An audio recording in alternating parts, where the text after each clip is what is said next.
This Jocks 94.5 podcast is brought to you by Millennium Satellite and Video. Log on to msbnow.com. TV excellence everywhere. That's Millennium. McElroy and Cubelic in the morning starts now. All right, welcome back in. McElroy and Cubelic in the morning. Appreciate you guys tuning in. It's been a fun show so far. We're going to try to make it more fun with Parker Fleming here in a few minutes. He'll join us on the Higginbotham Hotline to add some statistical analysis to this college football season and our conversation we had earlier in the week about championship teams, and maybe how numbers sort of factor into that. Before we do that, Greg, tell our listeners about Bromberg's. Well, Bromberg's has been setting the table for a very long time in this community, 190 years. They do an amazing job. They have incredible gifts. They have china. They have all types of stuff that would be in a wedding registry. It's obviously wedding season, so that's front of mind for a lot of people, and I'm sure several of you listening here have either purchased a gift from Bromberg's or you've been to a wedding in which they were registered at Bromberg's. It's the very best. They also are the exclusive authorized retailer in the area for David Yurman jewelry. Iconic designs for both men and women.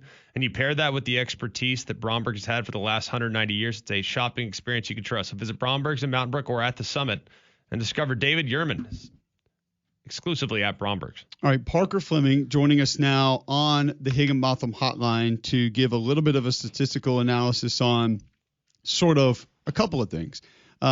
We brought up earlier in the week, Parker, is your champion always the best team? And Greg took a little bit of a different approach than I did, saying, hey, the best team doesn't always win the national championship. I took a little bit more of an old school approach of, hey, you decide the champion for a reason, a certain way, and that is your best team. Statistically, you went back and looked at a couple of different things in college football. How different would it be from a numbers perspective of the national champion and what the numbers may consider to be the best team that year? Yeah, so I went and pulled just from three sources and looked at, what do some of these power ratings say? So I pulled ESPN's FPI, Bill Conley's SP+, and my opponent-adjusted play rankings. And all three of those just look at, instead of the wins and losses and the final outcome alone, those look at, how did you play, how predictive do we think that is going forward, and what does that look like? So I pulled SP Plus and FPI from 2015. I pulled my numbers from 2019. That's as recent as I have it, and found that SP Plus said only about 55% of the time the number one team in the power ratings won overall. In FPI, that was 2 of 11 years, so 18% where the number one rated team did not win the championship, and then in my numbers, about 43% of the time, the number one team did not win the champion. And I think that goes back to simply just the idea of variance in a college football game. Someone could be a favorite of 75%, and there's still a 25% chance that they're going to lose, even if we are convinced that they are a better team than the other team just because of the variance. So college football with high variance and a low sample size of few games, that's where we get these differences in a team that is number one rated, but might not win the national championship. Well, I think, and obviously, like power ratings and all that stuff is a really good indicator, and using several metrics is helpful as well. And that's the way I've always looked at it. The one thing I'd say about college football is that for a very, very long time, the only way you had a chance to be named the national champion was by being arguably the best team over the course of 4 months. That's changed a bit in the college football playoff because you now have to look at the amount of games won in the postseason, and it's more games to win. So therefore you're probably going to have a little more variety. So how do you anticipate this changing as the playoff field sits at 12 and or further expands? Yes. So the last time that any of the three systems had a number one team that wasn't the national championship was 2020. In 21, 22, 23, 24, 25, there's kind of been consensus that the team that did win the national champion was in fact the best team. And I think we're seeing a couple of things there. One of those being, like you said, with the additional games. I think there's an argument to say, oh, well, Ohio State or Alabama is going to have to play these games that they were just given a free pass, right? There's more games in the playoff, and so there's now a non-zero probability that they lose those first and second round games before they get into the finals.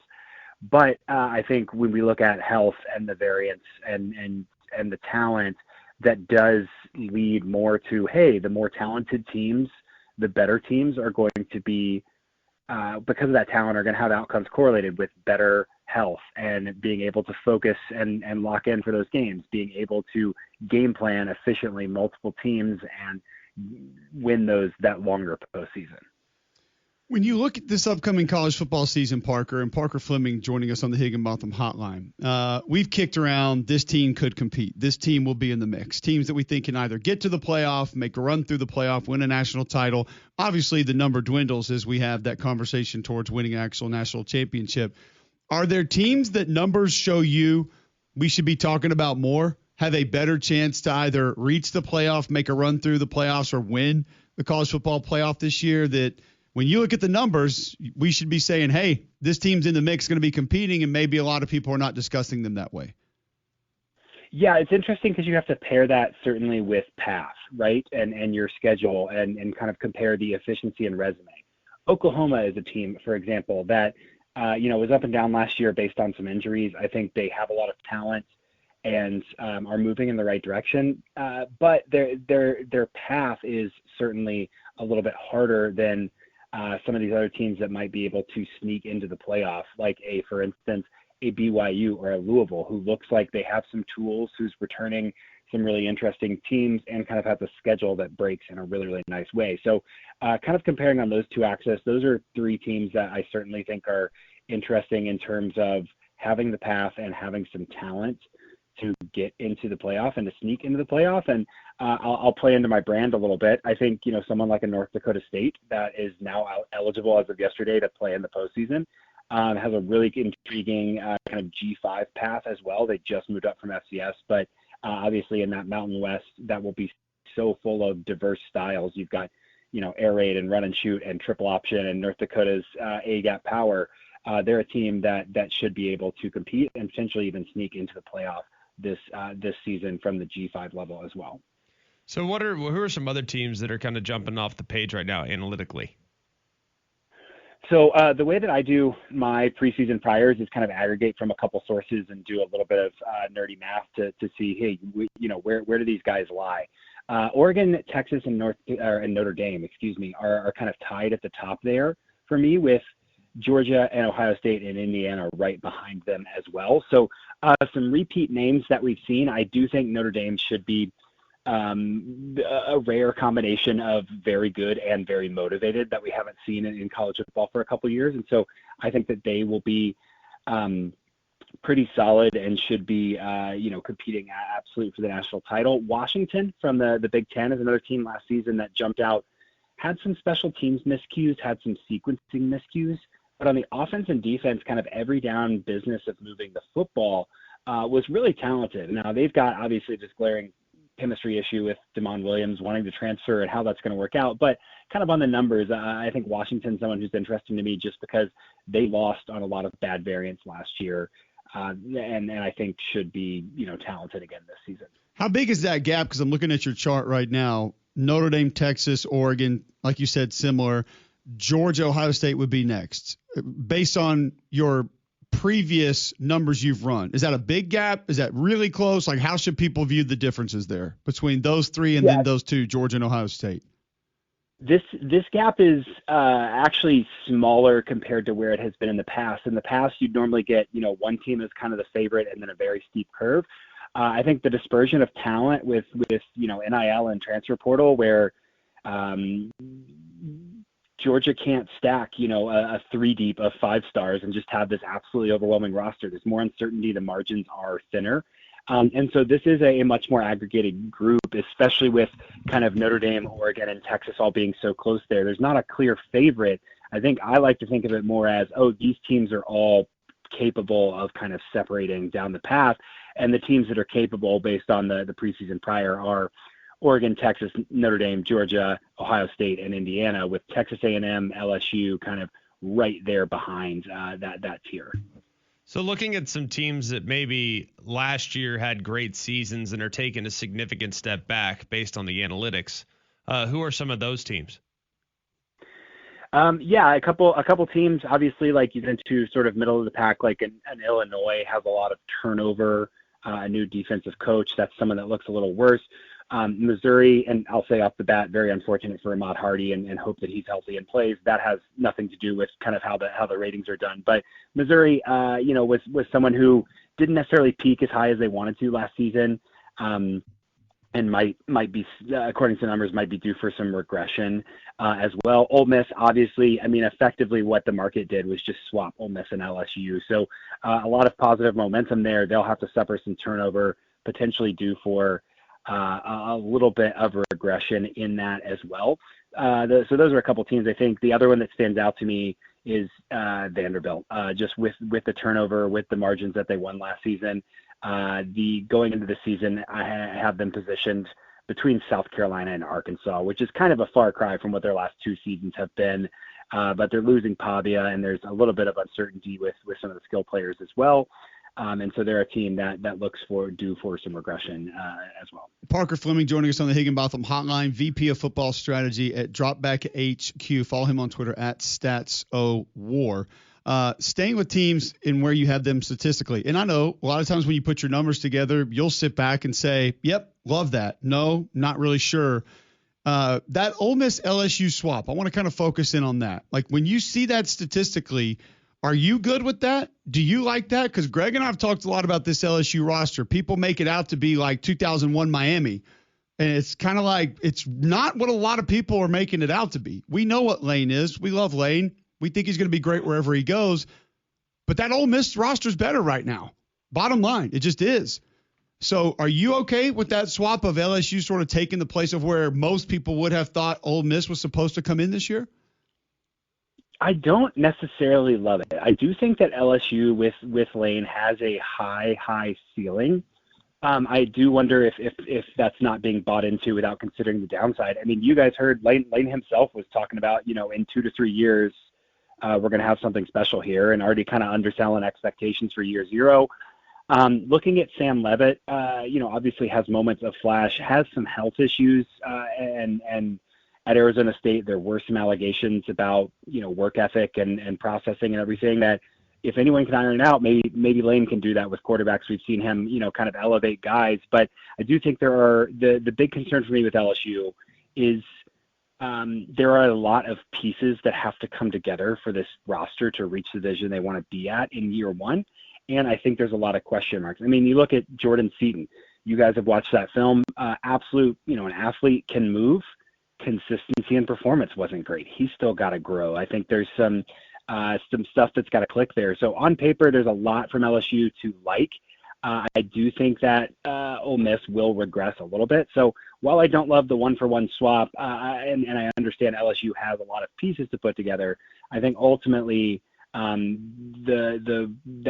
swap is buying into Lane Kiffin being able to kind of pull all of these different pieces together in year one, which is no certain thing. We appreciate the time, Parker. Great stuff, man. Good statistical analysis, different way to look at some of these things. Thanks for hopping on. We'll do it again soon. Thanks for having me, guys. Anytime. So Parker Fleming joining us on the Higginbotham Hotline. Like I said, follow him on Twitter at StatsOWar.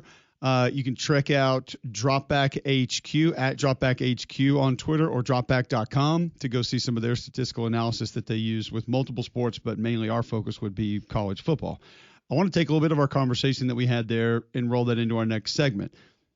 I don't think that we've done a side-by-side of those two rosters. We've talked about what LSU can be, what Ole Miss can be, where maybe our confidence is, who should be ranked higher. But if you just took the rosters, which one's better right now, right this second? Because I know what the general public's consensus would be, and it would be easily LSU. And I'm not sure I agree. Let's discuss that next right here on Jocks. Go inside Jocks 94.5 on Jocks TV. Morning Jocks, Mac and Cube, and Three-Man Front video simulcasts are presented by Bill Smith Buick GMC and Game Day Men's Health. Watch on the Jocks mobile app and YouTube by searching Jocks 94.5 TV. What roster would you take heading into this college football season? This isn't coaching staff, coaching acumen, coaching experience. We're putting that to the side for this discussion. Here inside hour number 2, 8:17, Thursday, June 25th on Jocks. If we're just talking Ole Miss and LSU, which roster would you take? would the two of you also agree that the general consensus amongst people who pay attention to college football would easily and almost immediately choose LSU here? Yeah. Yes. Good. 1,000%. Wanted to make that public and get that out, because that's where I am with you also, that most people that observe college football, if you ask them which roster would you take going into the season, it would almost immediately be LSU. I don't think it's particularly close. As far as what the opinion would be? Yeah. What would your opinion be on which roster is actually the better roster today? I mean, I would lean towards the continuity that you have at Ole Miss, but I can understand the flashy objects that LSU brought in. So I'm gonna lean ever so slightly LSU, but I don't think it's a wide gap. Just go. What if you took the continuity part of it out and you just went body for body? You still think that would be LSU? Yeah, you want to do it? Yeah, I like how sometimes you go just position by position and we break it down. Well, I'm more than happy to do that in this scenario if you'd like to. Yeah, let's do it. Does that sound fun to you? I'm into it. Do you like talking ball? I'm with it. Okay, if you like talking ball, then I think that's what we'll do. Let's go at quarterback. We're both on the same page, Trinidad. Yes. Okay. Feel good about that. No pushback. pushback. I think depth may be a slight lean Ole Miss also, but that was Mercer. But I don't know if I'd go that way, because I think Hassan Longstreet's pretty good too. I said it'd be a close because It's they're fine. both talented, but we really don't know. No. I don't think Landon Clark's not moving the meter for you? I hadn't seen the tape. Got it. I know Walker Howard's on Ole Miss. AJ Maddox is not moving the meter for you? Unless his dad is Greg, no. Might be. Don't know. Unless what if Deuce's dad is Suge? Is that moving the meter for you? Yes. Oh, okay. I think I said Suge, by the way. We knew what you meant. You did, but I don't know what that is. We knew what you meant. All right, quarterback Ole Miss. Quarterback Ole Miss. All right, offensive line. It's probably going to be different at the end of the year, but it is absolutely Ole Miss right now. And that is because there are still pieces of that LSU offensive line that I do not trust. I need to know why people. Jordan Seaton is an elite talent. He is awesome. He is fun to watch. The ability to move, change directions, run, the things that he does are unbelievable at his size and his frame. He can still improve. Just so folks know, he is not a bona fide dude when it comes to blocking people right now. Going to get there. Will be there. But, Greg, where are the other proven commodities there? I mean, I think the center, Braylon Moore, is a good player. He's a solid player, but there are liabilities. I mean, Alu Ba that they're bringing in from Georgia and Maryland, maybe. You're not bringing in Tyler Booker there. I mean, let's calm down for a second. Yeah, but remember, Weston Davis was a liability. Bo Bordelon hasn't played. So I understand the Jordan Seaton automatic upgrade thing, and tackle was a real problem for them last year. Confirmed. I can't just tell you right now, and this unfortunately plays into a little bit of what you started this with, the continuity part of it. I imagine the Ole Miss offensive line is not going to be asked to do too much more than they did a season ago. They are pretty good at what they're asked to do. If we're going into a Mexican street fight rule match in the WWE, they're probably not number one on your list. Just sorry, what it is. But for what they're asked to do, Bryson Sanders is a pretty good college football player. Patrick Kuda's played a lot of college football. He gets it. He's been there. He's done it.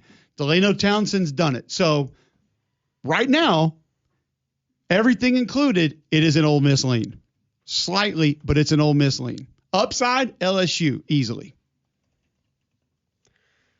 Don't disagree with you. I'm going to go with Ole Miss. I also think the LSU offense that they'll be running this year is going to really help whatever liabilities they had last year. Well, answer me this first, okay? We got to get this out of the way for any of that. Will they hand off the ball? No. Then we're in where we were last year. Do you want them to Harlan Berry and Caden Durham? Also think they will. I think they will. Lane has been known to. Of course. But just I had to get that in writing first. Confirm. Okay. Running back Ole Miss heavy. Right? Probably the biggest gap. Yeah. All right. So no problem there. Tight end, LSU. Yes. By a mile. Easy. by a mile. No. I'm telling you, though. I love Luke Haas. I love Caleb Odom. I think those guys could be really good pieces. Trey Dez is different. different. But the third kid's name is Priestcorn, and the last Priestcorn was really good too. The last Priestcorn was fine. I wouldn't say he was really good. Oh, you hate everybody today. I don't hate everybody. I just we thought he was, maybe it's because of what I thought he was going to be. I think he was a very solid college football player. Yeah. I also thought he was going to be a complete butt kicker in the offensive line or in the run game, and he was not that. Yeah. So maybe he just He's a former quarterback. I don't know why you expected that. Well, I would have tried to block hard. Trey Dez Green is different. Special. Now, is Zach Grace going to come in and be that different? I don't think so. But Trey Dez is a separator from everybody else. I wouldn't say by a mile. Now, if we're just putting him up against any other guy, yes. And it's not like Lane needs to live in 12 and 13, so it's not overly critical that they have 4 that can really play. I wouldn't go by a mile because I do like the Ole Miss group, but it's the Trey Dez Green gap between everybody else is big. Yes, he is a difference maker. And in this offense has a chance, I don't know if people are talking about it, to be a monster with how they use that position. Yeah. I think Trey Dez is unbelievable. So I'm a huge fan. I think really interested to get your thoughts on this next one. Wide receiver, I'm taking LSU. I actually by not a decent margin, but by a margin for sure. Okay. I think Deuce Alexander is a really good player. I think he's very solid, great jet sweep guy, good with the ball in his hands. To be your number one guy, I don't know about that. Darryl Gill from Syracuse. I mean, maybe. I think he's solid. Jonte Cook, I think. Jace Brown, K-State, is he a legit SEC guy? I mean, yes. Fine. Jace Brown and Jackson Harris are big time, and Winston Watkins is also big time, as is Eugene Wilson. I think you have 4. Eugene Wilson's more proven, I feel like. Totally. But I think you have 4 guys that are big time. You also get Trey Brown from Old Dominion and Hutchinson Community College, which I have heard people have positive expectations for. I think you got dudes at wide receiver at LSU. Whereas I think the wide receiver core as a whole at Ole Miss takes a big old step back. What if Jonte Cook is healthy? We've seen him be really good when he's healthy, and there was buzz at Auburn that Horatio Fields was going to be a bona fide. Horatio Fields is like he's going to try to replace the big physical presence that was DeJon Stribling, and I don't think he's that guy. I think he's a good player. I think he's solid. Maybe Caleb Cunningham's that guy, who's going into his second year. So maybe he is, but I lean LSU here. I mean, Jace Brown's got nearly 2,000 career receiving yards. Jackson Harris had 100 catches. I mean, he's really good player at Hawaii. Winston Watkins is a really good slot. Eugene Wilson has proven talent in the SEC when healthy. Trey Brown's a guy that a lot of people are buzzing about. So, I lean LSU here. Are you on the same page? I think it's super close. It could be a coin flip. I would say almost probably based on numbers, as in amount being brought in that could be beneficial, you would lean LSU. I'm going to let you go LSU here. No, you should. It's the right decision. I'm not tracking this, though, is the problem. Well, right now you have Ole Miss quarterback, Ole Miss running back, Ole Miss offensive line, LSU tight end, LSU wide receivers. LSU tight end, wide receiver. Okay. All right. Moving on. Offensive line. Defensive line. Probably going Ole Miss, right? I think it's Ole Miss, and honestly, I depending on how and who we're including, which is basically Centurion Perkins, I think it's fairly easy that it's Ole Miss. I'm good with that. Got no now problem these with that. freshman 5-stars, maybes. I don't know enough about them. Could that turn it down the road? Possibly, but it's Ole Miss right now. Agree. Same page. No problem with that. Linebacker, I'm going LSU. Yeah, you kind of have to. Yes. You're projecting Whit Weeks as being healthy. Now, I will say, I think Key's a good player. Daughtery's played a lot of football. Yeah, he's a good player too. Thomas Keaton comes in, can play. Luke Farrelly, a lot of buzz, but decent player, above average player. Good player. It's Whit Weeks puts it. It's almost like tight end. When Whit Weeks is in the conversation, it's going to be hard to overtop it. It just is. Confirm. Secondary, LSU. Is it that easy of an answer? Yep. Okay. I mean, Sharif Denson comes in to help. Antonio Kite's been really good for them. This is more your specialty than mine. So I think they're better in the secondary than they were last year. Ole Miss is. I still think it's LSU. okay. DJ Pickett was really good last year. Pickett's excellent. He's going to be big time. I think Benefield, the transfer from Boise, big time. Woodland's going to give you a lot of good reps. He's played a bunch of football. I lean LSU here. I have bad news. Tie. It's 4-4, which means Coaching. we go to the specialists. No, don't. Don't do it. Don't do it. Don't do it. Don't. LSU is bringing in Scott Starzik at kicker. Oscar Bird, punter. Lucas Canero has hit some big kicks. Yeah, he has. He's really good. So, yeah, you probably lean Ole Miss as far as kicker. But guess what? I think when you look at Lane and his experience. But we're not talking coaches. We're talking just roster here. Just roster. And as we went through that, here's where I think we separate it. How many takeover guys for each position group do we have? Quarterback Ole Miss, right? Running back Ole Miss, right? We going to give them one for D-line? Yeah. Linebacker LSU, right? Yes. Tight end LSU. Yes. Wide receiver LSU. That kind of guy. They have that kind of guy at wide receiver. I know they have the collection, but you think they have one that is that they have a Malik Neighbors, Brian Thomas. Oh, no. I don't know if they have like a takeover. Takeover No, guy. I don't know if they have like a super takeover guy, but I think in that style of offense. Yeah, they don't. I know they don't have to, but I'm just saying. The sum is greater than each individual part. So I'd rather have five guys that and can that's get fine. it. But I think you have 3 legit takeover guys on their position groups for Ole Miss and 2 for LSU is why I would give it the lean to Ole Miss. As far as just roster. Now, where you're heading, how they're utilized, and then what the coaching staff is capable of and can do, you probably lean LSU in that department. I just think Charlie Weiss is a complete difference maker. He's great. Like, I think Charlie Weiss is amazing.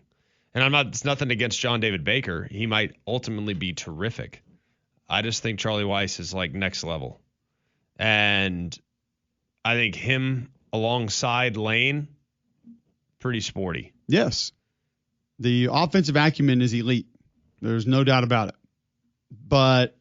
And Blake Baker. Blake Baker's really good too, but so is I know people in our listening audience don't like to say this, but is Pete. Pete Golding is really good at coaching defense, regardless of what people want to believe. Terrific. And you bring in an offensive coordinator that has had success, has been good, has won, and it feels like it's going to / should work. So maybe top to bottom, when you include staff, you include where everybody is as far as coaching acumen, it might be a lean LSU, but I still would say if you're just going roster, body for body, right now it's Ole Miss. For me, it's Ole Miss. I got no problem with that. Jonathan Saber? Jonathan Bear. Just roster, LSU or Ole Miss? I think I got to give the edge to Ole Miss. It's very, very close, but I think it's Ole Miss. Okay. It's just funny because I believe right now the general consensus is easily LSU, and it's like when you do what we just did, and you break. Now I will say this. Actually, I'm not going to say this because I think it's a Jordan Seaton and maybe a wide receiver conversation. Because even if you're talking Ole Miss, Greg, it's fair to say that there's legit upside there at tight end, at wide receiver, maybe even in the secondary, like you said, of where it could exceed expectations and be better than we're thinking. Probably. Because there's some of that with LSU, but you can't just say there's none of that with Ole Miss. I think the secondary could exceed expectations. The linebacker could be better than we're talking about. You got some guys that have played. You got experience. I mean, if they fit in the way – here's the other part of it, too, is that defensive line is, and I think the defensive line has a chance to be even better than we're thinking with Maldonado and Otis coming in. And if they add real depth, which is kind of our main concern with that group right now, if they add real depth, the protection that they could offer the linebacking core could make them better than people are even talking about. So it's a fun conversation, man. Very because fun. I think it's, and even like Parker said, when you look at his numbers, Ole Miss is way down there, man, compared to probably where they should be. compared to what you should think about them, they're way down on the number scale, which is probably not right.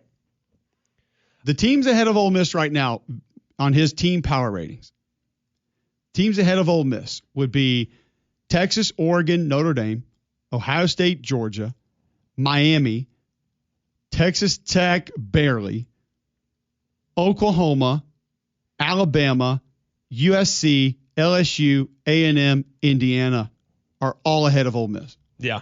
Some of those we say, yeah, sure. I'm not sure all of those should be viewed as better than Ole Miss right now. Probably not. So we'll finish. I think Ole Miss is in a really good spot. I also think that there is a possibility, if we're going to be just the pessimist in the building for a moment, there is a possibility that the way the stars aligned last year, there is an overcorrection in the market right now. And I don't think it's exclusively the lane thing. I just think when you watch Ole Miss last year and you watch them in the playoffs versus what you saw at times in the regular season where there were a few more ebbs and flows, that I think right now the perception of Ole Miss is at an all-time high, which makes me a little hesitant when looking at the power ratings. Like, what did they know that we don't? Like last year, Ole Miss's power ratings were really, really high, believe it or not, going into the season. And we were like, whoa, that's interesting. And now they're down. I'm like, whoa, why? Yeah. But I think even Parker said it's an overcorrection on the lane thing. Numerically even, statistically even. Sure. So let's go further with this conversation. I want to also take one of those head coaches who is grouped together with a few other new head coaches. And the question has been asked, who has the most success this season? The most success, the fastest amongst some new head coaches in college football. We'll get to that, but first tell our listeners about Polar Bear Services. Well, Polar Bear Services has been helping me out a long time at my house. I'm always so grateful to the experience I get from Wes and the guys. They come out, they can take care of so many things around the house. I always call them. It's the first call I make. Something goes wrong. It's like, hey, Wes, can you do this? Can you fix this? Can you handle that? The answer's never been no. The guy always seems to find a way, and his guys always seem to find a way to do so in a very professional manner. Whether it's electrical, whether it's plumbing. Of course, they are specialists when it comes to the HVAC system. And now with the storm season arriving, they also do whole home generator install too, which is tremendous luxury to have at your home. So remember, if you got a problem with your electrical, plumbing, heat, or air, just pick up the phone and call the Bear. It's 205-497-BEAR. That's 497-BEAR. All right, let's continue the conversation of teams ranked around or categorized around Ole Miss and maybe ahead. Where should they be? Should other teams be ahead, behind where Ole Miss is? And there are a few that are really close to Ole Miss that are maybe more intriguing from a statistical perspective, and that will bring us to our grouping of new coaches and maybe where they rank this year, the success they have. We'll discuss all that right after this on Jock. The capital of the sports talk nation. This is Jocks 94.5 and JocksFM.com. Birmingham. All right, welcome back in. McElroy and Cubelic in the morning.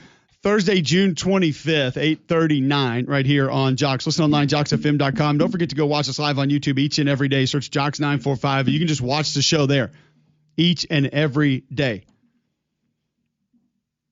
It's been overcast at times the last few days, but that heat and humidity will be here permanently this summer. Keep your home and family comfortable with America's most reliable HVAC brand, Train. And to help, Train is offering up to a $1,350 rebate on select home comfort systems. Learn more, find a specialist near you at Train.com. It's hard to stop a Train. It was a little wild. Like the last 2 days, my wife and I have walked, some with the kids, some without. When that cloud coverage is there, it's almost like the beginning of fall. Massive and then when difference. that cloud coverage goes away, just brutal heat. It's it kind of back and forth quickly here is the way that it's felt. Okay, here's some of the other teams via Parker's power ratings that are close or ahead of Ole Miss. First off, Tennessee, Florida, both right there nipping on the heels of Ole Miss, which now he told us Missouri is projected to take a big dip. They are behind both Tennessee, Florida, Ole Miss, Oklahoma, Bama. Missouri would also be behind Washington, Penn State. Penn State a little bit further ahead of where I thought they would be in all of these ratings, by the way. But just in the SEC, you have Oklahoma, Alabama, LSU, A&M, Georgia, Texas ahead of Ole Miss. Are there any glaring teams there that you would say, no, they do not need to be thought of as more highly ranked than Ole Miss right now? I mean, I have no problem with Oklahoma. I think Oklahoma might be painfully low in this list. Right now, they're 1, 2, 3, 4, 5, 6th in the SEC? Yes. Seems low, right? 1, 2, 3, 4, 5, 6. Correct. Yeah. Yes. Ole Miss would be 7th, Florida 8th, Tennessee 9th, big dip, then Missouri 10th. By the way, then Auburn, then South Carolina. Yeah, big dip, Vandy. Then Arkansas, Kentucky, Mississippi State. By the way, I would not have Mississippi State ranked as the last team in the SEC right now. I don't know who I would, though. Arkansas, I know who the bottom 4 would likely be. It would be Arkansas, and I would have Mississippi State ahead of Kentucky. I think Mississippi State Vandy today is an interesting conversation. Because we talked about Vandy's defense yesterday, which I like. But none of us need to go farther into handing over the keys to a freshman quarterback. Yeah. Don't care how talented you are. I'd lean State. That's a tough putt. But it's a good conversation. It's a good conversation. For sure. South Carolina or Auburn right now? South Carolina. I'm bullish. I was accused of, quote, never gassing up Auburn on the show yesterday, but I'm going to take South Carolina. Sorry. Y'all can keep hating me. I get it. You already hate me anyway, so I don't care. But if you're telling me based on what returns and the parts of the staff intact and that are new, you could generally have more confidence points in their totality with Auburn than South Carolina right now, I got a lot of questions for you. I love Alex Golesh. Alex Golesh is going to do great things at Auburn. He's going to win this year. He's not going to win 11 this year, but he's going to win this year. Well, 9 is expectation now, even though they've done it twice in like some of y'all might not know about or like, and if you don't like, I don't say I like it or agree or understand, but I think I get. Kendall Briles is awesome. Excellent. Yes. And if y'all don't understand Kendall Briles with Lenore Sellers, might be the best hire of the offseason. That has a chance to be special. All they got to do is get in the way of a couple people. Literally. That's it. Just get in the way. Also, give them that offense with the guy that's going to command attention down the field on a very consistent basis. Correct. How much attention? Oh, they're going to pay attention to him. Trust me. They did last year. I know they'll pay attention to him, but at what point are you really concerned? He's got to catch it. I would start out that way. Got to catch it. Yeah. I would start out with saying if he gets us, that's the one I would let get us. If Nick Harbor gets us, he gets us. So be it. But we're going to take our chances with him not getting us. And he proved me wrong on some occasions. He made a couple of tough catches over the middle last year, but the consistency is obviously not there. Yes. And Clayton White's got guys up front. When you give Clayton White guys up front and veterans in the secondary, that defense is usually pretty good. Like last year, the one that was most surprising in the preseason power ratings was Ole Miss.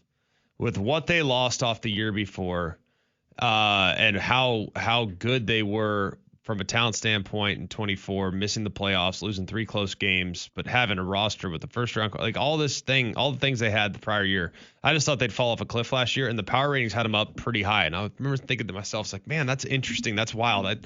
That's worth noting. Clearly, Vegas knows something about Ole Miss that I am not seeing right now. Liked them, didn't love them. Thought they were 8-9 win football team. Did not think they were going to be in the semifinals. I thought maybe with their schedule they had a shot to get to the playoff, but man, the semifinals of the national championship, I didn't see it though in that way at all. Also didn't see Trinidad Chambliss being that guy. So there were some projections and forecasting that Vegas saw beforehand. The one that is most surprising to me this year so far is Tennessee. Of all of them that are most surprising, and you could say, well, hang on a second, they're 8th in the SEC. I understand that. But Tennessee, as far as known if I'm thinking Tennessee or South Carolina, I probably lean slightly South Carolina. You think Tennessee too high in some of these? I just think they're a little bit too high. But then again, overvalued. I thought the same thing with Ole Miss last year. It ended up being a really special season in Oxford. So what does Vegas know about Tennessee that we don't know? Well, it's not D3 quarterback coming in that can take over for your injured quarterback. D2. Which we did not kind of project or talk about or discuss.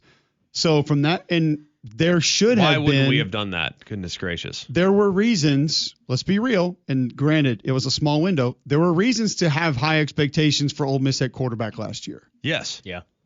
I cannot find those with Tennessee this year. Same situation. Might be a true freshman. There are some things to like with Tennessee. I don't think their offensive lines get enough discussion. I think it has a chance to be pretty good. Running back, Deshaun Bishop is really good in that offense. I don't care what kind of pro you think he might be. Love him. The wide receiver group has talent. They got 2 guys that can go. Braylon Staley, great. Mike Matthews could end up being one of the best receivers in the league. We like their tight end situation with Ethan Davis. Like he'll add something a little bit different. They have individuals on defense that can play, but there's still a new scheme. It's going to be a little bit different. I feel like they'll be more responsible on defense, though, for sure. That's fair. I feel like there are more reasons to question this Tennessee team going into this season by far than there were the Ole Miss team going into last season. Because also keep in mind, Greg, you still had Lane. Yes. You still had Pete. Like we weren't talking about all these coaching changes, scheme changes. Yeah. And has he done it? Has he been there? And I do understand it's a defensive coordinator switch, but it's still Heupel and it's still Joey Halzle and it's still that offense. And that will give them some benefit of the doubt that some people are not giving them, should give them some. They'll be better on offense than some people believe because those two are back. Yes. And you got Glenn Ellerbe coaching the offensive line. So like that continuity will help and go farther than maybe some people believe. But I think your questions with Tennessee are fair. Totally. But I also understand, like, now that we're going through it, it's like, hang on a second, maybe Tennessee's can be better than we realize. Maybe Tennessee's can be not a 7-win football team, maybe an 8. And, if they get one at home that we're not expecting right now, maybe it's a 9. Maybe Tennessee's that team that could surprise. Maybe they're knocking on the door of the playoff, and here we are. I did not love some of the things that Tennessee was last year. Like, there were things about Tennessee that really troubled me when I watched them. It's like, man, okay, they have a very solid quarterback. They have really good running back. Offensive line was pretty nasty bit, up front. They were nasty, but they were very inconsistent. I thought there were some days where it's like, all right, heck yeah. And then there are other days like they can't pass pro. Like, what's going on? Like the Bama game, that's for example. That's unfortunately becoming a little bit of a trend. Like, it was weird. Like, some games was great. Other games, like, what the heck? And then defensively, they were all over the place. Like, they might sack you for a 13-yard loss, but they might get gashed on an inside zone. Mm-hmm. They were just 40. An emotional group on defense. It was just they were all over the place. Tell. They were just a hard team to pinpoint. Yes. But I still think Josh is an excellent coach. I've always thought that. I think Joey does a great job calling the plays. I think you now have a really good, fundamentally sound defensive coordinator that will attack. Yes. But won't do it irresponsibly. Here may be the question. When we take this grouping that we're talking about, if you take Parker's statistics, it would be South Carolina, Auburn, Missouri, Tennessee, Florida. Those would be the teams.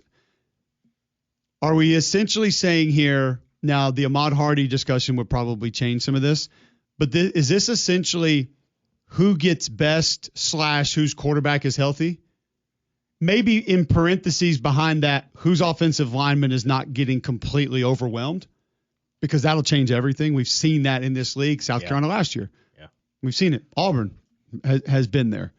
And we've seen the flip side of that. Like the last couple of years when Florida's O-line's been good, like they've been a different team. For sure. Tennessee, same way. Mizzou, same way. So you could kind of go back and forth with some of those teams. But is it that simple, Greg, is looking at these teams of whoever's quarterback play exceeds expectations or their guys not getting killed because of their offensive line is going to be the team we're talking about out of that grouping of teams? Yeah, I mean, that's definitely an interesting part of it. I mean, quarterback is so important now. It's so big. It's so vital. But if we're putting so much on quarterback, why are Tennessee and Ole Miss neck and neck as far as where they're at from a power rating? That is a great question. And that's why we shouldn't be having that conversation. Yeah, but because the Ole Miss offensive line should still be pretty good. Like they have guys back, they have continuity, they have experience playing the position, that position in a similar offense together. Also, if we begin to talk about the things around them, Florida's going to have an advantage being able to give it to Jaden Ball. Ole Miss and Trinidad are going to have a big advantage handing it to Kejuan Lacey. We talked about Tennessee. They'll be fine. Mizzou, at some point in the season, should have a legit two-headed monster at running back. I don't think Auburn, South Carolina are where those teams are from a running back perspective, but they also give you quarterback legit mobility that you can run the ball with that guy and force defenses to be a little bit different that way. So if you look at what's around all those groups, who then has the advantage around the quarterback? If that's a big question, we'll discuss that next on Jocks. Go inside Jocks 94.5 on Jocks TV. Morning Jocks, Mac and Cube, 3-man front video simulcasts are presented by Bill Smith Buick GMC and Game Day Men's Health. Watch on the Jocks mobile app and YouTube by searching Jocks 94.5 TV. Welcome back in, McElroy and Cubelic in the morning. It is 8:53, Thursday, June 25th, right here on Jocks. The Coach William Sanderson joining us on the other side. Quickly, we don't have much time left in this segment. If we went, Greg, to pieces around, And most confidence there, Florida, Tennessee, Missouri, Auburn, South Carolina. How do you sort of weigh those then if we took the quarterback out of the equation? And I understand defense is a part of this too, but we're kind of focused on the offense right Florida's now. got the best weapons. No doubt. Mm-hmm. Life should be super easy on whoever plays quarterback there. Don't you start with that. Should be. Don't you start. Play a little point guard, distribute the football. Oh, just get it to your playmakers. Jet to Singleton. Oh, just toss it to them. How hard is that? 42 handoffs to 13. Oh, just do this. Life's easy. Throw it downfield to Baker, get your one-on-one. What's wrong with you? Oh, it should be super easy for whoever that quarterback is. Yeah, it'll be a breeze. Playing quarterback in the SEC, so easy. I don't get it. When you got those guys, just turn and hand it off. Well, you're worried about the offensive line. Or how hard is it to play O-line in the SEC? Like, it's tough, man. Just move them. D-line's ripped. Not like they used to. Not like they used to. Move them against their will. A lot easier than it used to be. Golly, brutal. I mean, Jeffrey Simmons is rolling around in this league anymore. Not enough. No. He's not paid. too many Derek Browns. Better believe it. Rolling around in this league anymore. Literally rolling around. I hadn't seen a Quinnen Williams. Not recently. I hadn't seen a Big Cat Bryant in a while. Okay, stop. He's playing for LSU actually. Big Cat Bryant is? Your exact mold. Tell me I'm wrong. Same number. Tell me I'm wrong. Swim move. Tell me I'm wrong. Tell me Princely Umanmielen is not the same guy. He's a little bit better than Big Cat Bryant. What? They are the same dude. Prince Lee actually had some giddy up. Prince Well is in Big Cat Bryant. They are carbon copies. Until you said it out loud, like it's. I don't think you're wrong. Mizzou, Auburn, South Carolina, Tennessee. If we took Florida out of the equation, who do you like most with what surrounds the quarterback there? I realize the Ahmad Hardy part makes it a little tricky. Yeah, that makes it tough, but Tennessee. I think I may go Mizzou. What? Brett Norfleet.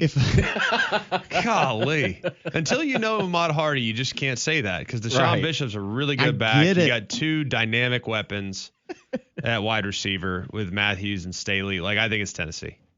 Damian? I'm with Greg. But Norfleet. Caden Lee, pretty good. Very good. Had some production. He did. Yeah, he was. Very solid slot receiver. Jamal Roberts, pretty good. Hadn't had his turn yet as being number one. We'll see. I don't know. Maybe Wimp Sanderson will help us break it down next on Jocks. This is McElroy and Cubelic in the morning. This isn't your average podcast. We threw like a spontaneous party out of nowhere. It was crazy. This is Full Send. Drake weekend in Toronto. That's like, imagine telling me that like 10 years ago. That's yo, you're going to rip with Drake for his album launch release party in Toronto. Like, I'm not passing that up for anything. Join the party. She went to Met Gala. He went to the game. What is the Met Gala? Ridiculous. I think it's an excuse to dress up like an idiot and go to a ball. The Full Send podcast. Oh, we're ready. Follow and listen on your favorite platform.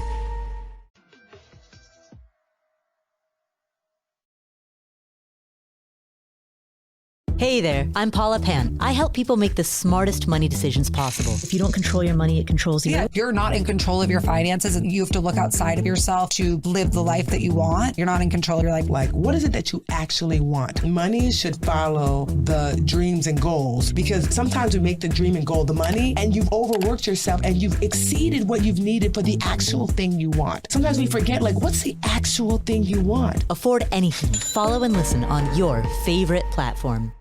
Full Send Golf. You guys know how much I really, really love golf. Full Send Golf, 2v2. Me and VOD versus Big John and Kyle. Oh, it feels good to be back on the links with the boys. Join the party on the golf course. Back to golf in a big way. Now what, practice? Let's go. Let's hit the range. I was like, let's go to the range. We are headed to the golf cart. Yo, you want to golf with us?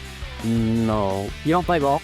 No. Try. We got to break par. I'm very, very excited. You excited? Yeah. Full Send Golf. Follow and listen on your favorite platform.